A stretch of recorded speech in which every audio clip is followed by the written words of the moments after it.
Fala, meu povo lindo! Como é que estão vocês? Eu espero que hiper, mega, ultra power, super bem.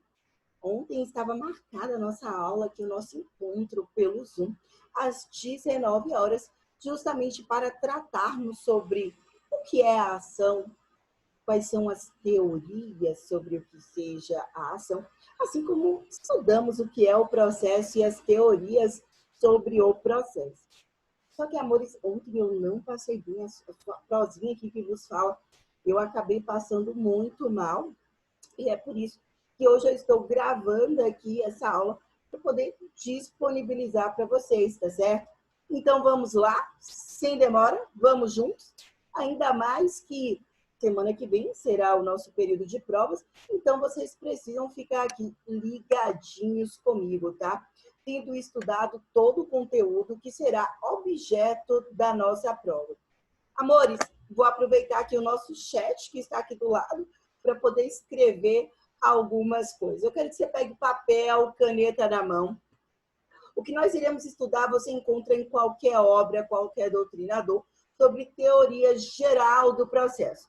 Isso desde o professor Fred Didier, professor Daniel Assunção, professor Guilherme Marinoni, a professora que já faleceu, mas a sua obra ainda permanece sendo publicada, Ada Pellegrini. Meus amores, o autor que vocês quiserem, Humberto Teodoro Júnior, nosso mestre do direito processual civil, eles serão, como é que eu poderia dizer? Eles estarão em consenso no que se refere ao seguinte: nós temos diversas teorias ao longo do nosso processo histórico evolutivo no direito, em especial no direito processual civil, para explicitar o que seja uma ação, para dizer, afinal de contas, qual o conceito da ação. Como é que eu digo que a ação é isso, processo é aquilo, jurisdição não é nem isso nem aquilo? O que é processo, o que é jurisdição, o que é ação? Portanto, na aula de hoje, toma nota, porque nós estamos estudando as teorias da ação. Escrever aqui do ladinho, você coloca aí, por favor, teorias da ação. Nós temos teorias sobre o que seja ação? Temos. Bebês, a doutrina, volta e meia, acaba divergindo sobre uma teoria ou outra, tá? Por isso que eu busquei aqui trazer para vocês aquelas teorias que são pacificadas. A primeira delas, o início, o primórdio, é denominada de teoria imanentista, tá? Teoria imanentista. Essa teoria imanentista, também conhecida como teoria civilista, proposta por Savigny, o grande mestre Savigny, tá? Dizia que o direito de ação, ele corresponde ao direito material. Então, ele aduzia que o direito à ação é sinônimo, é igual ao direito material. E, amores, não tenham dúvidas, esse já seria o primeiro equívoco da teoria imanentista. Porque o que você observa é que em todas as áreas do direito existe essa repartição, existe essa quebra. De um lado eu tenho o que se denomina de direito material, do outro lado eu tenho o direito processual, eu tenho o direito de ação. Como assim? O que é o direito material? O direito material é o direito civil, é o direito penal, é o direito trabalhista. O que é o direito de ação, respectivamente? É o direito processual civil, é o direito processual penal, é o direito processual trabalhista. Como estamos aqui no civil, me explica, te explico. Quem é que vai regulamentar? Quem é que vai dizer quais são os meus direitos e deveres no que pertine, por exemplo, ao regime de bens? Qual regime de bens que eu posso casar? São 4.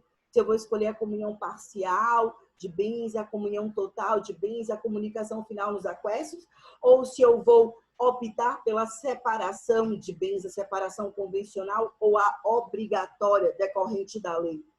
Quem é que vai aduzir, quem é que vai expor se eu atingir a capacidade 100% da minha capacidade civil, que eu não sou nem relativamente, nem absolutamente incapaz, nos termos do artigo 3º ou do artigo 4º do Código Civil de 2012.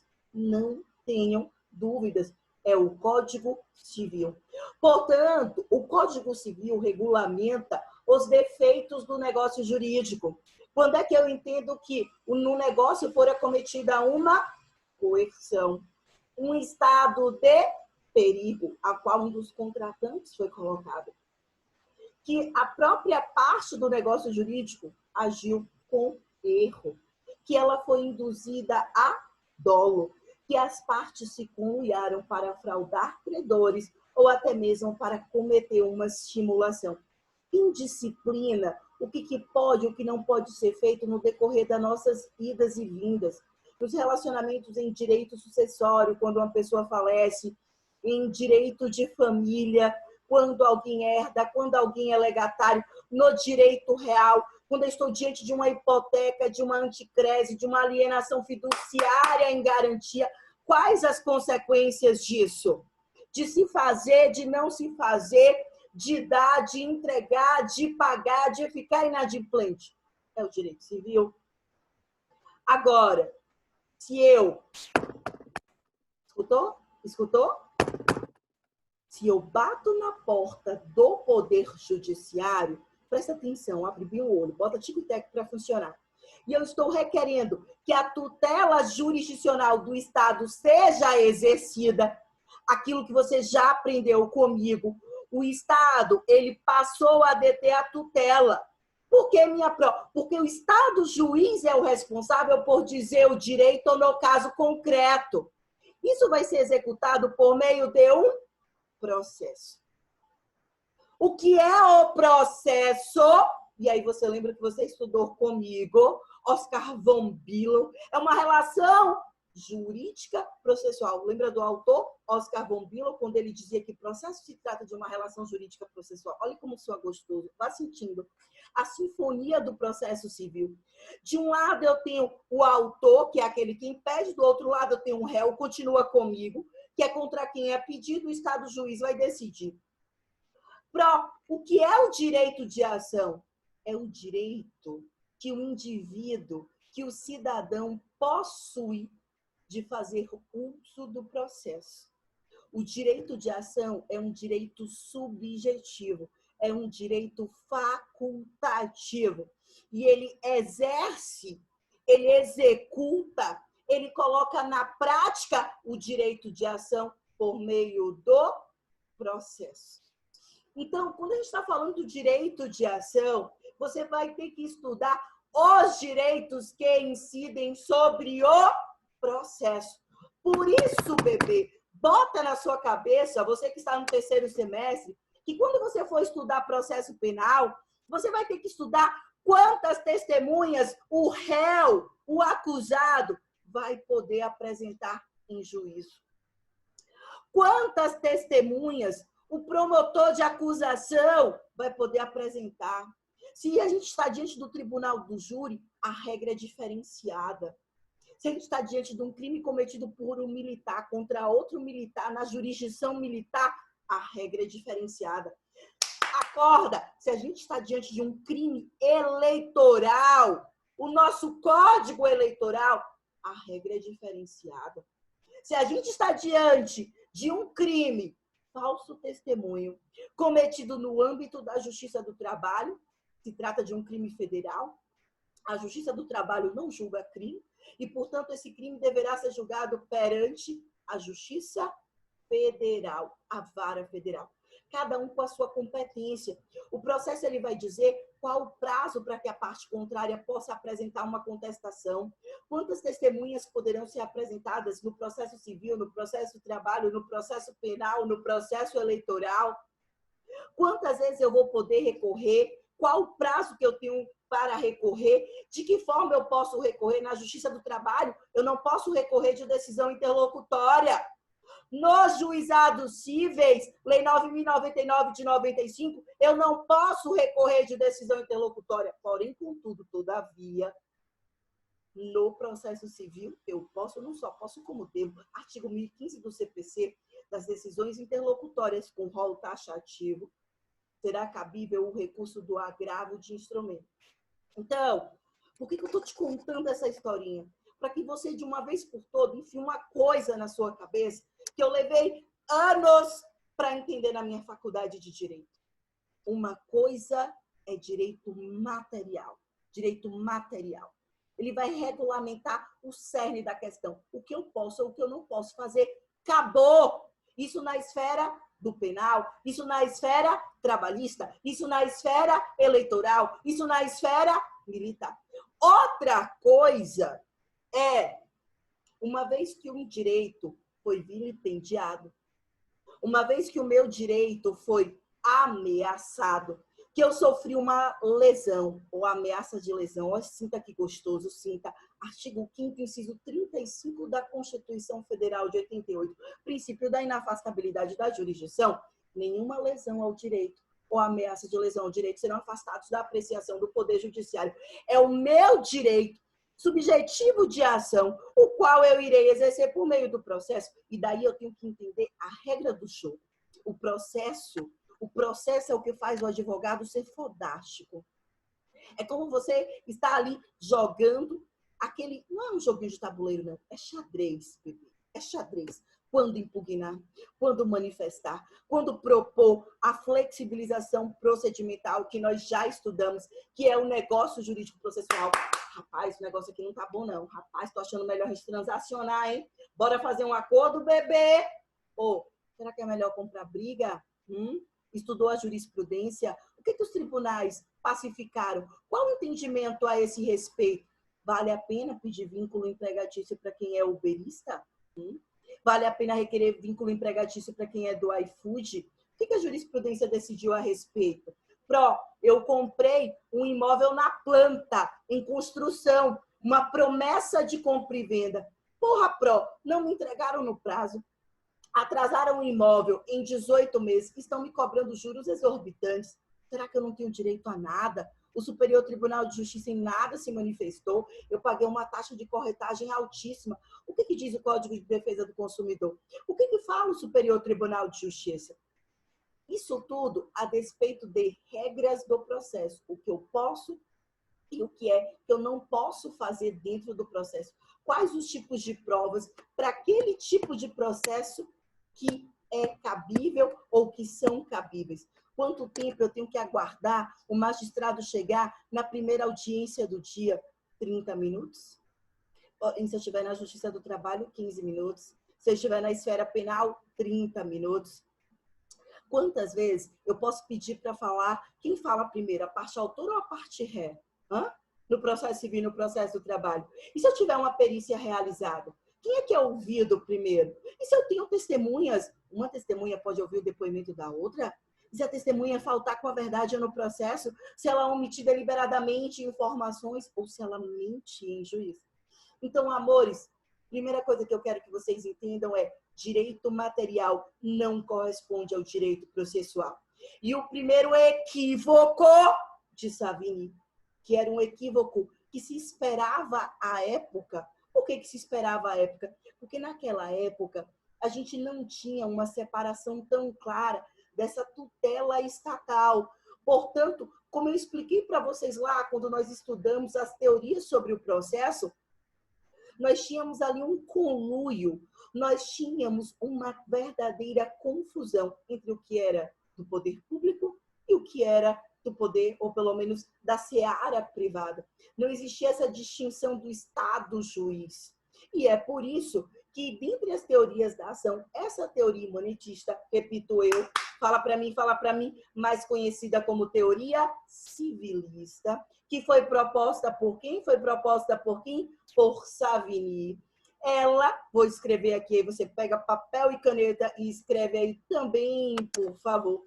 Ela dizia que o direito material, escreve para mim, você vai colocar o direito material é igual, ou sinônimo, dá no mesmo, é igual ao direito de ação, ok? Não havia, portanto, essa distinção entre o que seria o direito material E o que seria o direito de ação, o direito processual. Amores, outro grande equívoco da teoria imanentista proposta por Savini. Vocês não vão acreditar? Amores, se dizia nessa época, e aí de forma bastante difundida, que o direito de ação ele era exercido contra o adversário e não contra o Estado. Então, nesse período, escreva primeiro, já já eu te explico. O direito de ação era exercido contra o particular e não contra o Estado. Outro equívoco. Outro equívoco de suma importância. O direito de ação, que quando eu viro para o Estado juiz e digo assim, dai-me o que é meu, isso é meu. Eu estou exercendo esse direito de ação, bebê, não é contra o adversário, mas é contra o Estado juiz. Eu estou batendo na porta do Estado juiz e dizendo, faça valer, presta atenção, se liga, pega a dica. O meu direito processual, faça valer o meu direito processual e, com isso, valide o meu direito material. Ou seja, o meu direito material que foi desrespeitado, o meu direito material que está inadimplido, o meu direito material que sofreu uma agressão, que sofreu uma lesão ou uma ameaça de lesão. Eu vou fazer uso, eu vou buscar o meu direito processual para reparar, para restituir ao status quo inicial o meu direito material. Excelência, excelência, presta atenção. Eu tenho direito, vamos chutar aqui, eu tenho direito porque eu fui casada com essa pessoa há 30 anos, ela adulterou, eu tenho direito, como ele quebrou o dever de fidelidade do cônjuge. Sim, meu doutor, sim, minha doutora, isso está no Código Civil, é dever de fidelidade do cônjuge. Eu tenho direito a me divorciar. E para o divórcio, pela emenda constitucional número 66, eu nem precisaria de justificativa. Mas porque ele adulterou, eu quero discutir essa culpa para ter direito à percepção de alimentos, tá? Enquanto eu não tenha condições de me manter, e no casamento eu era mantida economicamente pelo meu esposo, mesmo divorciado, por tal período de tempo, vitalício, o que for, e aí vai ser o que o juiz entender, vai depender da condição econômica da divorcianda, do divorciando, do estado do processo, da natureza do processo. Eu quero que ele me mantenha. Então, perceba, para fazer valer o meu direito material, eu faço uso do meu direito processual. Beleza? Nesse período, uma terceira situação, entendia-se que a todo direito de ação, eu tenho um direito material que lhe é correspondente. Então, se eu tenho um direito de ação, é porque antes eu tive um direito material. O direito material vai gerar o direito de ação. E perceba que isso, no futuro, vai trazer uma grande quebra de paradigma, né? Um verdadeiro paradoxo. Por que minha prova? Porque a gente vai descobrir que nem todo direito de ação, presta atenção, eu vou escrever isso, anota, bota a caveirinha do lado, isso pode estar na sua prova, que nem todo, presta atenção, direito de ação terá um direito material que lhe assegura. Amores, qual é o meu direito de ação? O meu direito de ação é eu vou exteriorizá-lo por meio do processo. Então, eu proponho um processo contra o Estado juiz. Vou dizer assim, olha, Estado juiz, eu quero ir para a Lua. A presidência aqui do Brasil não está permitindo que eu vá morar na Lua. Eu tenho direito de ação? Eu posso pleitear isso em face do Estado?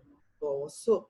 Agora, será que eu necessariamente teria um direito material correspondente? O que me ampara isso? A Constituição Federal de 88 me ampara isso? O Código Civil de 2002 me ampara? Então, o que eu quero te mostrar? Que nem todo direito de ação necessariamente, obrigatoriamente, perceba, sinta, poderá contar com um direito material que lhe corresponda. Porque são esferas distintas, são princípios distintos, são bases completamente distintas. O direito material se preocupa com o ser, com o dever, com as obrigações, com as responsabilidades, com as penalidades pelo não cumprimento das obrigações, pelas espécies de contrato, pelo bem maior, o que é crime e o que não é crime, quem pode se alistar, quem não pode se alistar, quem pode votar, quem não pode votar, quem é empregado, quem é trabalhador, quem não tem vínculo empregatício, quem eu considero empregador, quem eu considero grupo econômico. Quando eu estou no processo, o que a gente está buscando é, eu posso impugnar aquela testemunha? Será que ela não é amiga íntima de uma das partes? Será que ela não é inimiga pública de uma das partes? Será que ela não tem um parentesco até o 3º grau completo? Eu posso alegar que esse magistrado ele está atuando de forma impedida ou suspeita, conforme os artigos 144 e 145 do Código de Processo Civil? Pode acontecer uma mediação com base no artigo 165 do CPC, sendo que a parte contrária está assistida por advogado e eu não estou assistida por advogado? Percebeu? A gente está falando de regras do processo. Posso inverter o ônus da prova? Quando é que eu vou poder inverter? O magistrado pode inverter de ofício, sem sequer ter ouvido alguma das partes? O magistrado poderia decretar que algo está prescrito ou decadenciado sem ter ouvido uma das partes? E está falando de regras do processo. Bom, como vocês podem ver, com o decorrer do tempo, a teoria imanentista vai perdendo essa força. Vai perdendo essa força porque se percebe que o direito processual ele começa a ganhar essa independência, essa autonomia, beleza? Amores, presta atenção porque a próxima teoria é conhecida como teoria concreta da ação de Walsh. Vou escrever aqui para vocês me acompanharem. Teoria concreta da ação, tá? Teoria concreta da ação. Walsh se escreve W-A-C-H, Walsh. Teoria concreta da ação de Walsh. Amores, a teoria concreta da ação, ela acaba avançando no tempo, porque ela já parte de uma premissa distinta da teoria imanentista. Ela passa a dizer, olha, de fato, o direito de ação não é exercido contra o indivíduo. Ele é exercido contra o Estado, porque eu vou exigir do Estado que ele faça valer o meu direito por meio de um processo. Então, a grande distinção aí, a grande distinção da teoria concreta da ação de Walsh para a teoria imanentista de Savigny é porque o Walsh sai na frente ao dizer que, presta atenção, escreve comigo, vem comigo, que o direito de ação, se liga, que o direito de ação é exercido contra o Estado e não contra o indivíduo, beleza? É exercido contra o Estado e não contra o indivíduo. É exercido contra o Estado com o intuito, e aqui eu acredito que tenha sido o equívoco de Walsh, porque ele condiciona. Qual é o intuito? Ele diz assim, ó, com o intuito de obter uma sentença favorável. Então, ele diz que quem necessariamente procura o Poder Judiciário, pelo menos na condição de parte autora, vai fazê-lo querendo obter aí essa sentença favorável, tá certo? Outra importante situação é que o Walsh, na teoria concreta da ação, ele começa a fazer a primeira separação entre o que se denomina de direito material ou substancial, dá no mesmo. Material e substancial são sinônimos do direito processual. Então, o Walsh começa a dizer que direito material é distinto do direito processual, que tem pressupostos, tá? Que tem bases diferentes, que tem preocupação, objetos e objetivos distintos, tá? Contudo, porém, o Walsh ainda cometia o seguinte equívoco, porque ele permanecia dizendo uma coisa igualzinha da teoria imanentista de Savigny. Ele dizia o seguinte, olha, O direito de ação só existe se a ele corresponder um direito material. Vou colocar aqui o direito de ação só existe se a ele corresponder um direito material. Se a ele corresponder um direito material. Então, perceba que esse equívoco que estava na teoria imanentista de Savigny, que para ter um direito de ação, necessariamente eu tenho que ter um direito material, permanece na teoria concreta da ação de Walsh. Beleza? Tranquilo? Amores, nós temos mais teorias. Vamos fazer o seguinte, eu volto já no próximo bloco, me aguardem, não saiam daí, já volto.